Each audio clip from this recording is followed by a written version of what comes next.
Memo akwa about gifted solution. Intwamansa. Oka wona obenya anka wo computer na ye niema bi. Enema na opeso wo computer na ye so niema bia ase esomboro so bia ye just niema nkitikiti bi na so ntimi fa computer na ye. Uye obi a wo computer no wo so na hwe na appearance na eye desktop no color no pictures e deda so default ones ne ade a na ase wo hometi ubenya anka wasesa no enso wo hu kwan abefa so obesesa no na wo san ye obi so a se wo pese nka obetimi abi so obi amana kirew na waye no ase ye wo fereye ase wo hu ase ade kura mi ko bi sei hwe the way am sitie ni ade ye nipa no kura beka se na mi nim we nyina so de tie ne se eba ne se wo saa nyema meka nyina saa hawo yi nyina bia ene video yi ema wo entwam nko twen na me ne woni nkomo na ansa na meto aso no mesere wo se wo hwe yen ewo ye YouTube bo subscribe button ne so na afei bo adoma ne so se de be ya time bia edi video ebeba no wo so benya na wo so watimi abehwe bi ha aye gifted solution se de medical aka no na follow yen ewo TikTok ensusu because TikTok susu na hwe yen free a enhwe video no ntwamu nko keke follow yen na like video no sanso na share ma afoforo so nya so emfa so na enne me no behwe ade bi wo computer ne so your friend personalization and personalized how obisi ama wo computer no interface na yese de wakoma nkasa pe se de obisi asesa sa neema no enya de aye den kra nti yenko ye computer no so na menchiro na usotimi esesa computer no se de ehu neema esitie nti wo hia me desktop no na uhu no right now no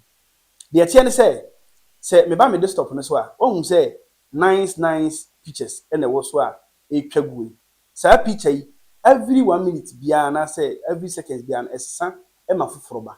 nti bo se computer ni siwa na esesa especially picture me je ho no na me kra ho aba mo so na ma feel ba wo so hwe taskbar na e na ye taskbar no de that's here black na as icons bi wo so no we your friend taskbar e da the computer na se ha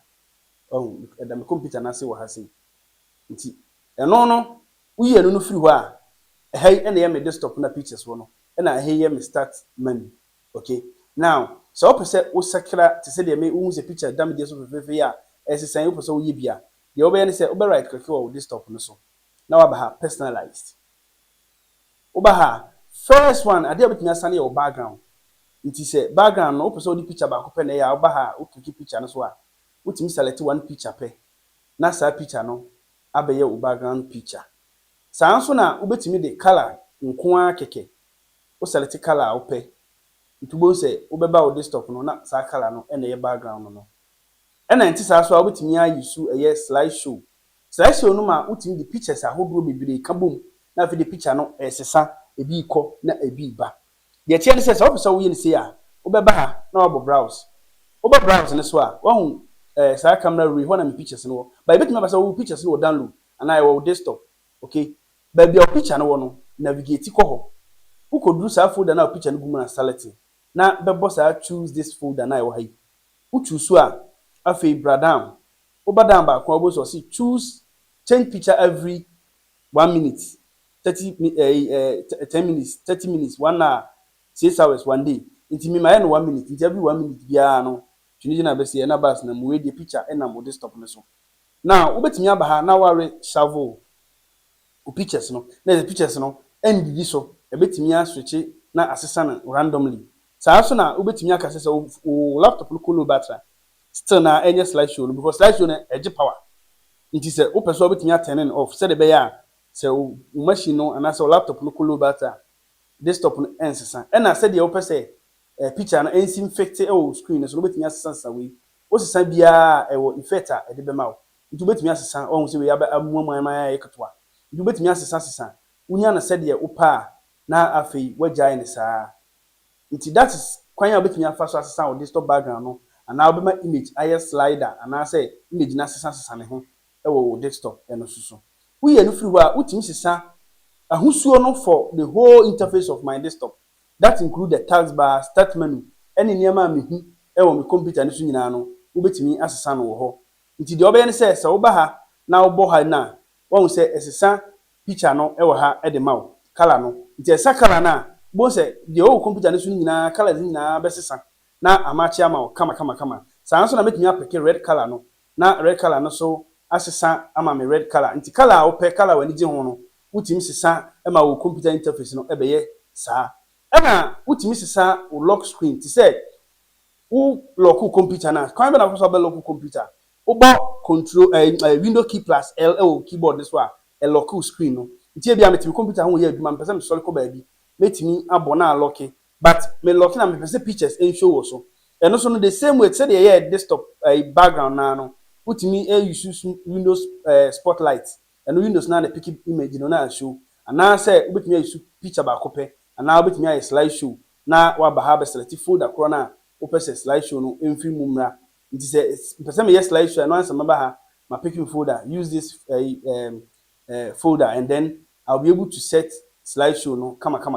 nti me computer ne lock ya bo se na picture no di asane ye sesa wo ho na ye wo team no enya effect wo sane ma makeka nyina so and that include the color the desktop background any the keka ho nyina team no ye wo na hodo nti se wo hwa right now no team yensa wo ha team no so utimi download bebre eka ho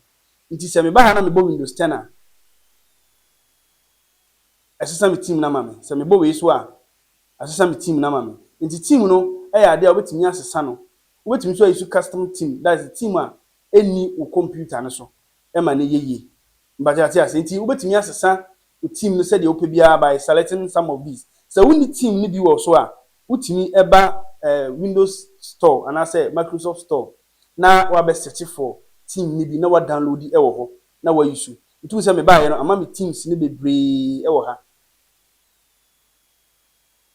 nti team no ebi ye free ebi wo so e be ka seto nti se we na manage ho a eno an se me boss a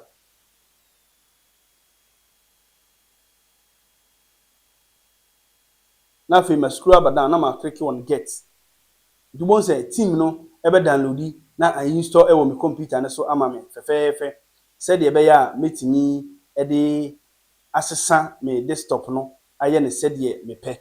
nti that is how a ubesi asesa team no nti ye twen se team no be install ba ye nto aso na ye nko yanim e wo ho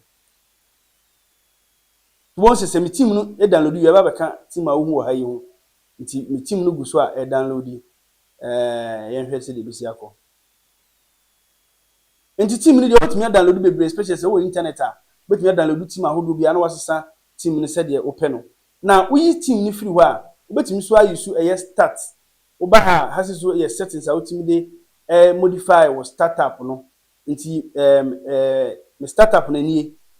startup menu no nti metimi at 10 on settings bi na ma customize settings ni bi nti wo se we misi full screen se mboso a on sa pick me screen ni nyina se wo pen full screen so a oba wo 10 off a e be pick ba bi kakra bi na e di ama wo cover o screen ni nyina e na taskbar no so no eno so tumi ye ho nsachara e wo ha nti later na ye be head code start menu no any taskbar no ba na de ye hwe ye desktop no in its entire view mostly no say the very kan team no e na ye sa adwuma no e de maw nti utimi sense sa o mouse pointer no kura so e wo ha nti me ba ha metimi abesesa me mouse pointer no I modify a lot of features on my mouse but ati ase nti that's it ni nyina no ya de a subscribe to your channel yi ye be come one by one by next ye hwe just personalization of your desktop no nti wo betimi asesa team no no apeki team fofora ope na aye adwuma saa e de amaw e wo honom nti this is kwan we na betimi asesa fa so asesa wo desktop background no ana say wo add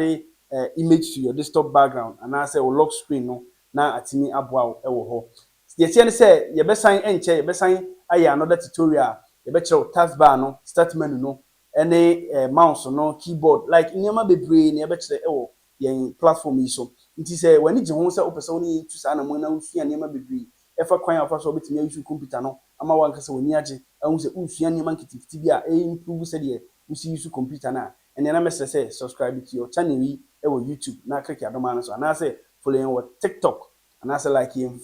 Facebook page say de be ya say ye the new video ba so wonsa be ka bi na watimi ahwe na wasua ade e ha e na me di wo AC da sene ye besan ahia